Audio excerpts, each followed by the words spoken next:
get behind the wheel of a car and cause a major accident that kills 3 people in the car, husband and wife, maybe even a child. So what happens with that? And I mean, so you say, I don't have any insurance. I don't, he's sure not thinking about life insurance. He doesn't have any, legal insurance, which you have to get behind the wheel of a car. So what happens then? How does all that work?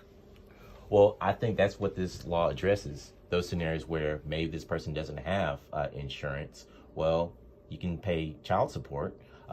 You're 19 years old. You have a job.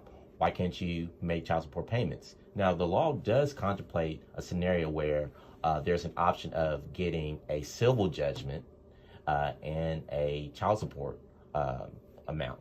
Now, if the deceased person's family gets that civil judgment against the drunk driver, then that drunk driver is not required to pay child support. So going to Bill's point. Wait. So so you're saying that so there's an exception here then. Correct. If you have, if you don't have, I'm sorry, I'm trying to put the words of what you just said. Then they don't have to pay. If it's a civil suit, then they don't have to pay. Is that what you're saying, civilly? If in context of this death, there's the criminal component. The person is convicted, right? And then there's a civil. And if that family decides to sue that person for that loss of life, then they have an option to say, hey, I would rather go after this insurance money because there's more of it, as opposed to relying getting some support from a guy that's 19 years old that doesn't have a really good job. Because oftentimes I think they're going to have a problem is these people that are guilty of taking these kids' parents' lives, they are never going to be in a position to fill that void. Exactly. Whether it's emotionally and maybe financially. What if you killed somebody that was a big-time CEO and that person was providing a lot of support for their children while they're alive? You think some 9-year-old kid will be able to supplement that?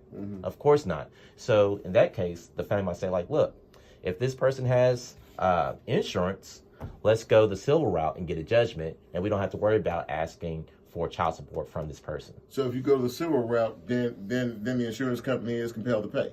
Am I hearing that correctly? So Joe, here's what I would say, Chip. This is a thing that all your listeners should know is you have an ability to insure yourself.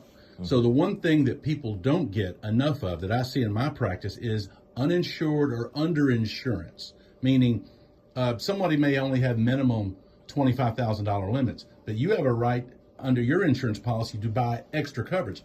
I've got an umbrella for $2 million. So if somebody hits me and causes me terrible damages and they only have $25,000 or no insurance, my insurance company has to pay because it's called uninsured.